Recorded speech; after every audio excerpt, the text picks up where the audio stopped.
I'll go first to Sam. Go on, mate. Get it out of the way. No congratulations. You have to congratulate me, Terry. Listen, I'm wearing my red colors as well today. You got me. Big up Spain. You're not Spanish. I am. I have a Spanish passport hidden away. Yeah. Today, to be honest with you, look, the team that deserved to win the competition won it. I'll give Spain praise first before I talk about England. I'm not even here to troll or anything. I'm here to genuinely just give my honest opinions. First of all, Spain deserved to win this whole competition. Spain deserved to win this whole competition with the start beating Croatia, Italy, Germany, France, literally beating all the best of the best teams all the way to the final, and now beating England in the final as well. So it was nothing short of a deserved win. And that's just the reality of the situation. And I called this from the start because I saw the way that they played. It wasn't no longer a matter of just keeping possession. It was a counter-attacking game. Everything changed.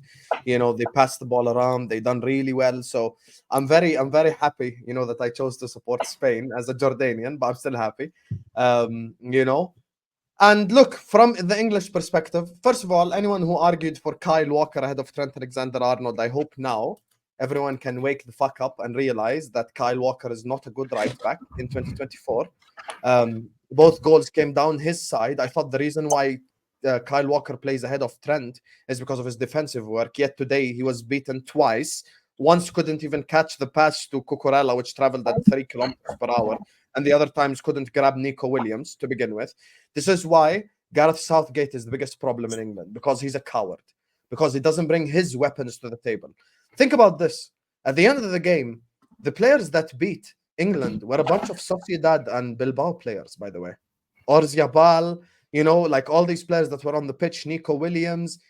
Laporte plays in the Saudi League. Like, we're not sitting here going like, wow, you lost to Xavi and Iniesta. You lost to probably the shittest Spanish team we've seen in our life, probably worse than the 2006 team or the 2002 team. They don't even have like a Morientes superstar or Raul Gonzalez or someone like that. Like, they're just, this current team ain't that good. But De La Fuente, in reverse to Southgate, brought his weapons to the table. And this is the problem with Southgate for me. You didn't bring your weapons to the table. How do you, in a European final, have 30% possession? Declan Rice, Kobe Mainoo, City players, Arsenal players, Man United players, Liverpool players, Chelsea players, and you have 30% possession. 30% possession. 30% possession is like Luton playing Liverpool.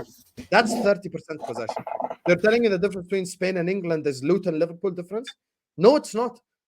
And at the end of the day, all this, Southgate got us here for the first time, and Southgate done this and Southgate done that. It's like the players don't even know how to attack at this point. Because when they have the ball, it's like they don't know what to do with it. It's just, from the beginning, he played the defensive game, and it just never worked out. And the reality is there needs to be a manager that gets England over the line. Because on paper, I repeat the same thing that I said at the start of the competition. The only squad better than England on paper is France. No one else. No one else even comes close to this English squad. And at the end of the day, he didn't use his weapons properly. Never used his weapons properly whatsoever. And this is what caused England to lose today. And once again, bringing on Tony with 2 minutes to go.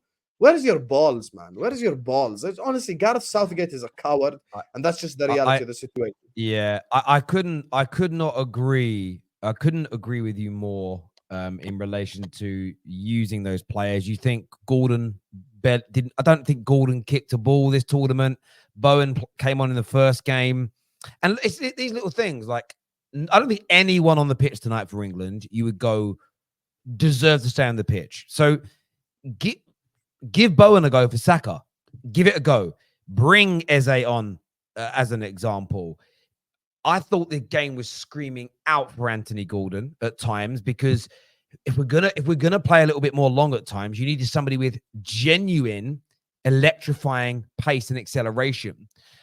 And we didn't use him. And you are absolutely right. And the biggest mistake he made, though, and I wanted to get your take on this, was starting Harry Kane, because Harry Kane made us play deeper. He can't run the channels. He can't press. We didn't turn anybody around. So our players then got the ball, and we tried to keep possession. So there was times we went long, and I knew there would. I said in the build up to this game, would ebb and flow. But when we tried to go short, we had no outlets because Kane was standing still. Bellingham is drifting out to the left hand fucking side. He's not a left winger. We can all agree He ain't a left bloody winger. And you look at it and you're going, well, we're trying to do something with the ball. And the amount of times I watched the game with German commentators. We had David there that's translating. And the amount of times that I saw, especially on the right-hand side, Saka and Foden get the ball, and translating from German into English was, why are they giving the ball to players that have no outlet options? So you're giving it to them when they're in a cul-de-sac, and they've got no choice but to essentially boot it long. That is a system issue, in my personal opinion, that all starts with Harry Kane and his inability to run, 0 legs. And where he was a big coward is, I have to admit, as a fan watching, I was nervous about it, going, I don't know if we should, we shouldn't. But I'm a fan. At the end of the day, the man is paid 5, 6, 7 million pounds a year to make these decisions. And Harry Kane just played 60 odd minutes of a final, and the only thing he did was the coin toss. The only part of the game that he participated in was the fucking coin toss. It's absolutely ridiculous. I love Harry Kane as a player, but he looks like he's gone through what Casemiro went through. It's like his body's fallen off this year. He looked like he was running through treacle wearing concrete boots. And that, for me, had a knock-on effect to everybody else in the team. The only other player that I would say maybe not was Phil Foden, who he was good in the semis, who for the last 3 or 4 games has been moved into his best position. And in the end, did nothing for England. And you've got Palmer, who every time he came on looked good, still only getting 15 minutes in this game. Cowardly. Giuseppe, what's your thoughts, mate? First of all, I want to congratulate Spain. I want to say they were the better team in the game. They deserved to win. If England had won that in 90 minutes, it wouldn't, like, Spain could have felt like hard done by. So you have to give them credit for that. First of all, I want to say about Kane. I did say on the top 6, I did in the end say about probably have to start him, but I did make a comment about Kane in finals, and he's never performed in a final. And once again, he's a fraudulent bottle job. Yeah, and this Kane curse thing isn't only about Kane being unlucky. It's about Kane not showing up. He gets all these goals, cool. He's a great goal scorer in the league when it means nothing. When it means something, he doesn't even get a shot on goal. He doesn't put himself in the match. He's a fraud. And today, I'm sorry, he was the biggest fraud on the pitch as the captain, as the senior, as the guy that is meant to be the second manager of this team. He was as fraudulent as the manager. Now, to the manager, sack him tonight. If this guy stays at England, it will be a disgrace. And I don't care if people want to say he got to 2 finals, because the way he sets England up, the problem is a lot of these England players feel the pressure for England, and rightly so, because England so desperate to win something. We're so desperate to win something, so they feel the pressure. Now, he plays a style that invites pressure, and when it invites all this pressure from a great team, the players start getting nervous because they ain't got loads of time on the ball. They're getting stuck in their own half. They ain't getting it out, and that just causes all this pressure on them. And then they start getting nervous, and that's all I could see today from everyone. I'm not even, listen, tribalism aside, Kane was crap. Kobe Mainoo weren't great, but I can forgive Kobe Mainoo because the guy's a young guy. He should, to be honest, in the position that he played, like people want to say about, oh yeah, but Yamal plays on the wing. The midfield is a different kettle of fish for someone that age, for someone at the age of like 18. It's a different kettle of fish. Rice was bloody shot. For me, Rice, one of the guys, the senior guys, giving it away, too sloppy. He didn't play the worst, but he didn't play great at all. Kyle Walker, shocking. And I've said all this tournament, Kyle Walker and Trippier were the weak links of England. And it's the one fear I had going into this game, because the 2 positions that Spain are most threats with were the wings, and England's most 2 positions that were at threat were the fullbacks. Kyle Walker should not have played today. He's crap. I see it in the final. I don't care if people want to say Kyle Walker about 2 years ago. In the final against Man United, he was the weak link. He was the one making mistakes. In this game, again, he was shocking. Everything was coming down his side. I thought Luke Shaw, a guy that hasn't played any of the tournament, I can't remember the last time Luke Shaw played a game, was actually locking down Yamal for most of the game, and then he ended up getting tired. Yeah, which you can understand. That's not on him. Once again, on the manager. So for not bringing another left back, because if we had a Tarek Mitchell on the bench towards the end of the game, you could have subbed off Luke Shaw and put on some fresh legs there, but he didn't have them to bring on. Absolutely shocking. But listen, to all the people that say England deserve to these players deserve the loss and that, they're talking out their ass. None of these players really deserve that. They're all hard workers. They're all nice kids. They're all good footballers.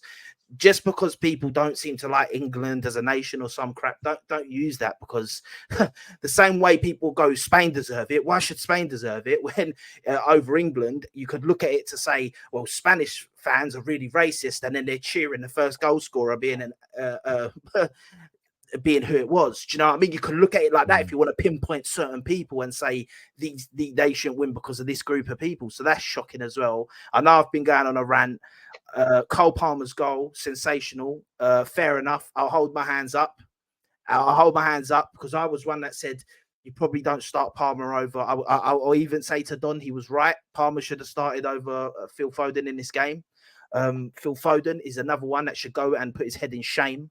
He's won trebles. He's won Premier League after Premier League. He's come to this competition and he's shown that maybe he does get carried by Man City. Maybe he does. Maybe he isn't as good as a player as people actually think, because people under Pep Guardiola can look better than they actually are. He's a great player. Let's not get it twisted, but maybe he's not as good as what people want to say he is, because a great world-class player. I think now we've got to revisit Foden being world-class, because this tournament has showed me that outside of a Pep system, this guy don't put himself into the game. World-class players put themselves into the game. But yeah, I'm going to let Matt talk and that. Matt, by the way, I see your comment. The Mainoo thing is still bullshit. That was still a crap take. He come off, but he didn't come off for Gallagher. I've just got to say, because you were trying to that's just your opinion, isn't it? The thing. But yeah, sorry, Terry. Let me just ask you on that, because I know you've said that you want an apology. My view is very much this. The reason why people laughed at your take, it wasn't even because you wanted Mainoo out, is that you said Gallagher would have gone in. So the question I've got for you, do you think if Gallagher starts tonight instead of Mainoo, this game goes differently? Not sure, because the game panned out not how I envisioned it, in that I'm not sure Gallagher would have made too much of a difference, but I still don't think it was Mainoo's game to play, because the play style is very much different. You know, like Kobbie Mainoo is known for progressive passes. We didn't really see any of that this game. Yeah, because but exactly. But the point is, this is why people called it out. Mainoo's had a poor game, and we could all admit that. But he didn't have a poor game because of the reasons that you said. Like Mainoo had a poor game in the same way that Rice had a poor game. And then you look at and I get that, and I am going to defend Mainoo, and I really wish he wasn't a Man United player right now, because people would get it. Going in on a 19-year-old who is 9 months into his professional career over Kane, over Foden, over Rice, over Bellingham, over players that are 4, 5, 6, some of them 10+ years into their career, it's an abomination from anybody to do that, in my humble opinion. I will openly admit he didn't have a great game tonight, but he's a 19-year-old kid. And I see, as soon as I saw him not playing well, I said to KJ next to me, because I saw other players not playing well, all those fan bases are going to go, right, we're going to try and throw it on this kid. And I think England would, as a nation, it would be a disgrace to try and turn this into a Mainoo issue when it's a Southgate and Kane issue. When you've got world-class Phil Foden, who did nothing the whole tournament. We wouldn't have got to this damn final without Mainoo. The same as anyone going in on Saka, not the target, not the player that you should be going in on. What do you mean Foden did nothing this tournament? He played 7 games. Yeah, fuck you. I was waiting for something. I was waiting. Matt, Agent 007, 0 goals, 0 assists, 0 creativity, 0 dribbling, 0 nothing. Pick up. I wanted to ask you,